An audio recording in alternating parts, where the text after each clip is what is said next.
ፍቅርና እምነት ክፍል 3 ባለፈው ቪዲዮ በክፍል 2 አይተናል። ዛሬ ደግሞ በክፍል 3 ይቀጥላል። ሰላም ጤና ይስጥልኝ ውድና የተከበራችሁ የዲኔ ጎንደራዊ ዩቲዩብ ተከታታዮች በያላችሁበት የዓለም ዳርቻ ሰላማችሁ ይብዛልኝ።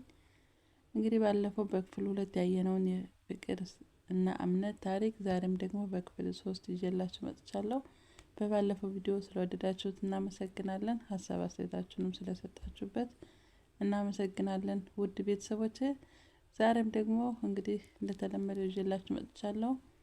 ቪዲዮውን ከወደዳችሁት ላይክ እና ሼር እያደረጋችሁ እንዲሁም ቤተሰብ ያልሆናችሁ ሰብስክራይብ እያደረጋችሁ ሁሌም የምለቃቸው ቪዲዮዎች እንዲደርሷችሁ የደወል ምልክቱን ማጥቆራችሁን አትርሱ ቤተሰቦቼ። እናመሰግናለን። ፍቅርና እምነት ክፍል 3 የቲያትር ቤቱ መብራት መጥፋት ያስደነገጣቸው ተመልካቾች ቲያትር ቤቱን በፉጨትና በጩኸት ቀውጢ ያደረጉት።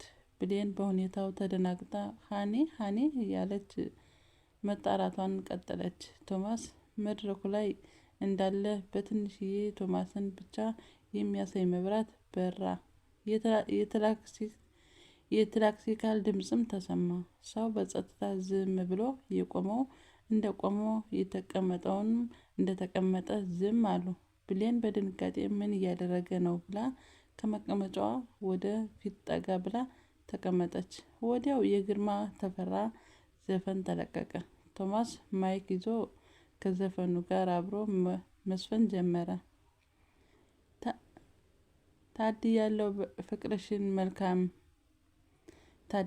ፍቅርሽን መልካም መግባርሽን የሚወደድ የሚያምር ሸጋው ገላሽ እያለ መስፈን ጀመረ።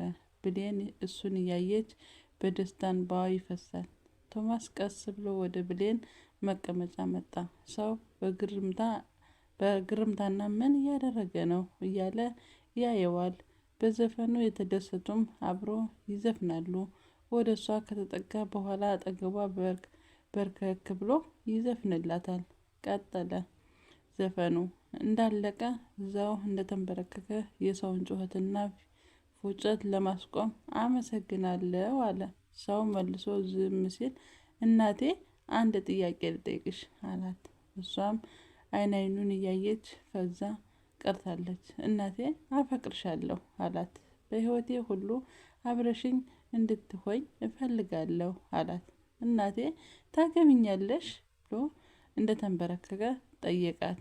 የብሌን መልስ ለመስማት ቲያትር ቤቱን የሞላው ሰው በጉጉት ይጠብቁ ጀመሩ። ብሌን በጣም ተደናገጠች፣ ግራም ተጋብታለች እና እንደተንበረከከ ምንም ድምፅ ሳታሰማ እሷም ከመቀመጫዋ ሸርተት ብላ ተንበረከከች። እቅፍ አድርጋ አንገቱን ሳመችው። በአንገትም የሽታውን መልስ ሰጠችው። ቶማስ ያንን ሲሰማ እሺ አለችኝ ብሎ ድምፁን ከፍ አድርጎ ተናገረ። እሷም ወደ ሀንዬ አገባሃለሁ ሁሌም ያንተ ብቻ ሆናለሁ አለችው። አዎ አገባሃለሁ አለችው። ቲያትር ቤቱ በጩኸት በፊጨት በእልልታና በጭብጨባ ቀውጢ ያደረጉት። ቶማስም እናመሰግናለን አላቸው። ብሌንና ቶማስ አንገት ለአንገት ተቃቅፈው ከቲያትር ቤቱ እንኳን ደስ የማይላቸው አልነበረም። ብሌን በበኩሏ በጣም ደስተኛና ፍጹም ሰላማዊ ሰው ሆናለች። እየደጋገመችም ሀንዬ አፈቅርሃለሁ ትለዋለች። ብሌን እና ቶማስ እራታቸውን በልተው ብሌን ወደ ቤት አድርሷት በደስታ ወደ ቤቱ ገሰገሰ። እቤት ገብቶ ለቤተሰብ እስኪናገር ቸኩሏል። እናቱም ሆነች አባቱ እሷ አግብቶ ልጆቹ ወልዶ በሰላም እንዲኖር እና አያት መሆኑን ይናፍቃቸዋል። ብሌን እቤት ገብታ እህቷን ሳራን ጠርታ ስለተፈጠረው ነገር ሁሉ ነገረቻት። በጣም ደስተኛ እንደነበረች ነገረቻት። ሳራ በጣም የምትወደውና የምታፈቅረው ፍቅረኛ ከፍቅረኛዋ አልፎ ባል ነበራት። በጣም ታፈቅረው ነበር። ሁሌም ሰርፕራይዝ ያደርጋት ነበረ። ነገር ግን በመሃላቸው በተፈጠረው አለመግባባት ተለያይተዋል። እሱም የራሱን እሷም የራሷን ህይወት በየአቅጣጫው ጀምረዋል። ሳራ ግን ታፈቅረውና ተወደው ስለነበረ ከሱ የተለያየች በኋላ ሌላ ወንድ መቅረብ አይደለም ማየት አትፈልግም። የእህቷ ደስታ ቢያስደስታትም ልቧ ግን ፈርቶባታል። ምንም ከመናገር ተቆጥባለች። ደስ ይላል፣ ፈጣሪ ከእናንተ ጋር ይሁን አለቻት። ለቤተሰቦቻቸውም እንደሚናገሩ ተስማሙ። ብሌን ቤተሰቦቿ የሳራ ልብ መሰበርና ሌላ ወንድ አልፈልግም ብላ መቀመጥ ተስፋ አስቆርጧቸዋል። የልጅ ልጅ የማየት እድላቸውን ብሌን ብቻ እንደሆነች ነው የሚያስቡት።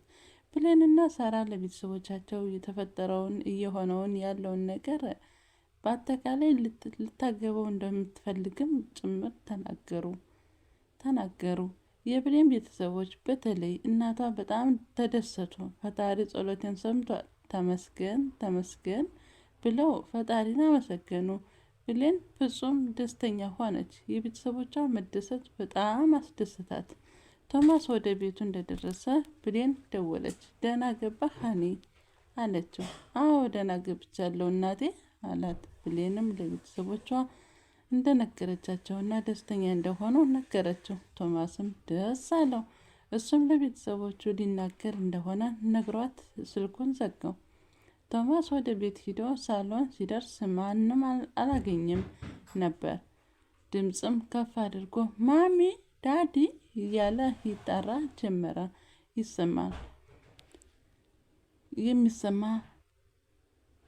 የሚሰማው ሳጣ ደጋግሞ ተጠራ። ዳዲ ማሚ እያለ ይጠራል። እናቱ እና አባቱም መኝታ ክፍል ስለነበሩ ያለ ወትሮ ድምፁን ከፍ አድርጎ የሚጠራው ምን አግኝቶ ነው በማለት የተጣደፈችው ወደ ሳሎን አመራች። ቶሚ ምንድነው ልጄ? ምን ሆነ ነው አለችው ደንግጣ። ቶሚዬ ምንድነው ልጄ? ምን ሆነብኝ ነው አለችው ደንግጣ። ማሚ ምን አልሆንኩም አላትና እቅፍ አድርጎ ሳማት። ዳዲስ ብሎ ጠየቃት። አባቱም ወደ ሳሎን እየመጣ ነበረ። ጀግናው ዛሬ ምን ተገኝቶ ነው ባክህ እንደዚህ ቤቱን በአንድ እግሩ ያቆምከው ብሎ ፈገግ አለ። ቶማስ ከመቀመጫው ተነስቶ አባቱን ሰላም ብሎ ተቀመጠ። እናትና አባቱ ቶማስ ምን ሊነግራቸው እንደፈለገ ለማወቅ በጣም ጓጉተዋል። ቶማስም ቀጠለ። በነገራችን ላይ ትልቅ የምስራች ነው የምነግራችሁ አላቸው። እናቱ ለመስማት የባሰ ጓጓች። ንገረን ልጄ ምንድን ነው አለች። አላስችለ ብሏት በቅርቡ ሽማግሌ ፈልጉ አላቸው። የምን ሽማግሌ ልጄ? ከማን ጋር ተጣላህ አለች እናቱ ቸኩላ።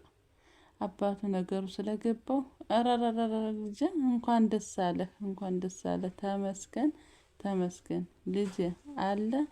አባቱ እናቷንም እንዲህ ቶማስ እንኳን አላምንህም በቅርብ ሙሽራ ልሆን ነው እያልክ ነው በማለት እልልታዋን ቀወጠችው። ሁሉም ተደሰቱ። ቶማስ ቤተሰቦቹ ብሌን ያውቃታል። የቶማስ ቤተሰቦች ብሌንን ያውቋታል። ከአንዴም ሁለቴ እቤት ተጋብዛለች። ቤተሰቦቹም ወደዋታል። ዛሬም ነበር ቶማስ እሷን ማግባትና ከሷ ጋር መኖር ይፈልግ እንደነበረ ስለሚያውቁ ለመጋባት ውሳናቸውን ሲሰሙ የተደሰቱትን ቤተሰቦቹ ሁሉንም ነገር ነገራቸውና ከተደሰቱ በኋላ ወደ መኝታ ክፍሉ አመራ። ብሌን ጋር ደወለ። እናቴ የኔ ፍቅር አላት።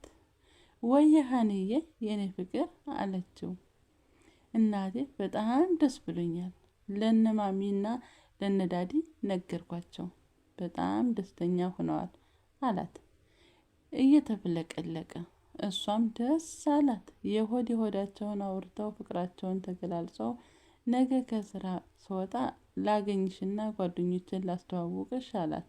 ጓደኞቹን ብዙም ባይሆኑም የተወሰኑትን ታውቃቸዋለች። ግን ሁሉንም በአንድ ላይ አድርጎ ነገ አብረው ማምሸት እንደሚፈልግ ነገራት። እሷም እሺ ብላ ስልኩን ተዘጋ። ቶማስ ጓደኞቹ አብዛኞቹ ሴቶች ናቸው። ብዙውን ጊዜ ስራ ላይ የሚውሉ ከሴቶች ጋር ነው። ብሌን የምታውቃቸው ሴቶች ናቸው። ያላወቀቻቸውም ሴቶች እንደሆኑ ነግሯታል። ብሌንም በበኩሏ የሴት ጓደኛ የላትም። አብራቸው ውዝዋዜ የምትሰራቸውም ወንዶች ናቸው። ውሏም ከወንዶች ጓደኞቻቸው ጋር ነው።